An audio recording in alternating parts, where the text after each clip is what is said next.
of MAGA and Trump supporters, who I believe are the most fickle, brittle, weak people on earth, who can dispense cruelty and demand civility, who hate safe spaces for everyone, want safe spaces for themselves. All right, guys, this is absolutely masterful stuff. This individual, Wajahat Ali, forgive me, the individual in the middle goes on Piers Morgan the other day with a panel. I know Cenk is from the Young Turks, progressive. I think the other two on the right are Republicans or MAGA supporters, Trump supporters, however you want to characterize it.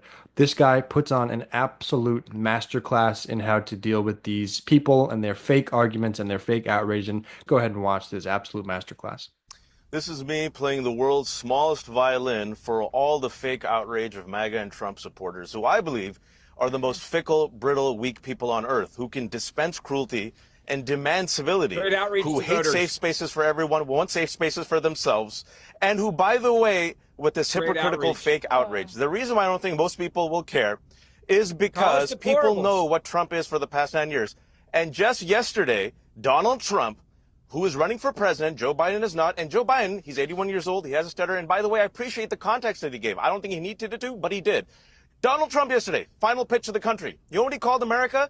A garbage can. Donald Trump said all of us, 340 million Americans, live in a garbage can.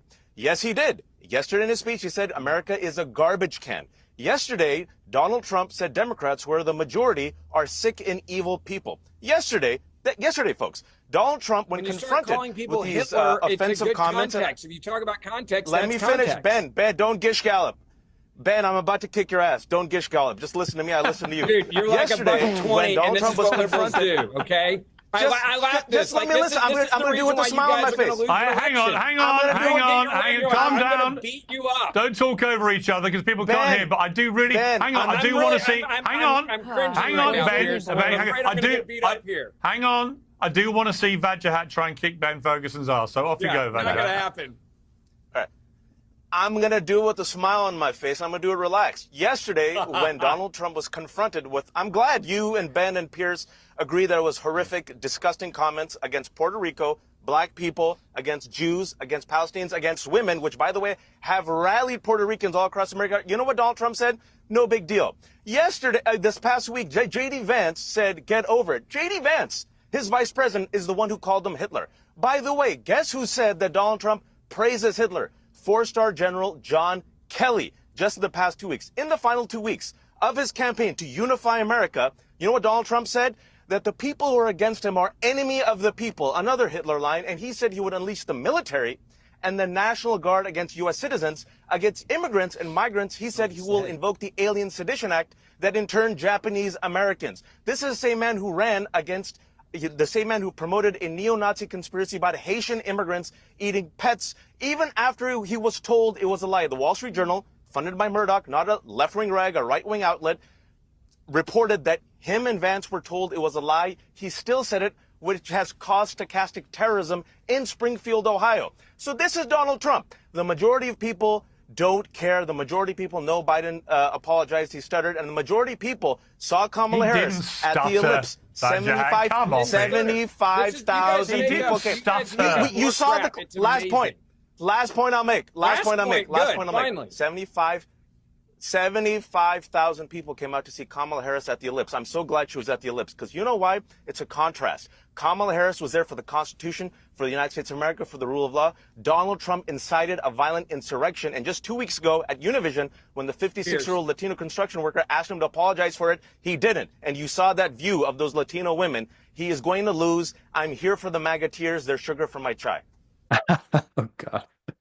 Yeah, man. I mean, you do and say fascist things, you're going to get called a fascist. I don't know what to tell you. Absolutely masterful stuff.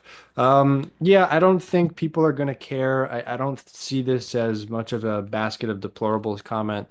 The point that he made, it was Joe Biden that made the comment. It wasn't Kamala Harris. Joe Biden's no longer running for president. Kamala Harris strongly disavowed those comments, and she separated herself. Or he was stuttering pretty badly when he said it, but it's hard to really make out any other interpretation of what Joe Biden said. So it's hard to give him that grace at that point.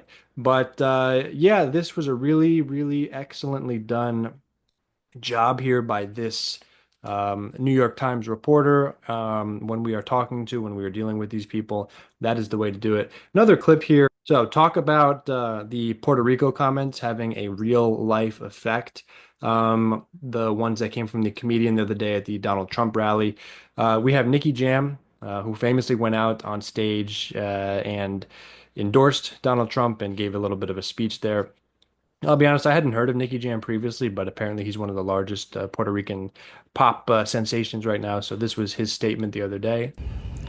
Mi gente, normalmente yo no soy una persona de contestar este tipo de cosas en las cámaras. Pues en mis redes sociales me refiero, en una entrevista así.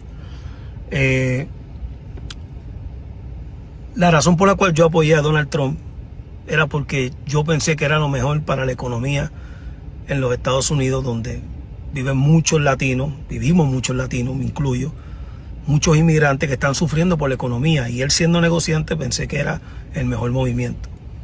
Let me point out again, just like his reasoning that he was supporting Trump is it's the most basic and false perception that you can have off of the man. He was a failed businessman. He's never done anything successful business-wise.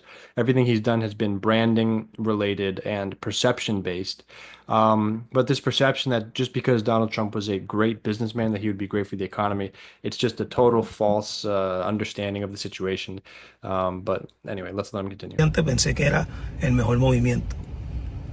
Nunca en mi vida pensé que un mes después iba a venir un comediante a criticar a mi país y hablar mal de mi país, y por ende renuncio a cualquier apoyo a Donald Trump y me echo a los lados a cualquier situación política. Puerto Rico se respeta. Nicki Jam. He said, "You respect Puerto Rico. I'm renouncing any kind of support after you disrespect my country. I never thought you could have a comedian come up and disrespect my country like that associated with your movement. I completely renounce my support for you." That's massive. So you have Nicki Jam backing out. You have Bad Bunny coming out strong. You have Puerto Rican community spreading it all over. I mean, go to the message boards and like Puerto Rican message boards. This thing caught on fire. And Pennsylvania is going to be a 1% state, guys. Whoever wins Pennsylvania is going to win it by 1, maybe 2%.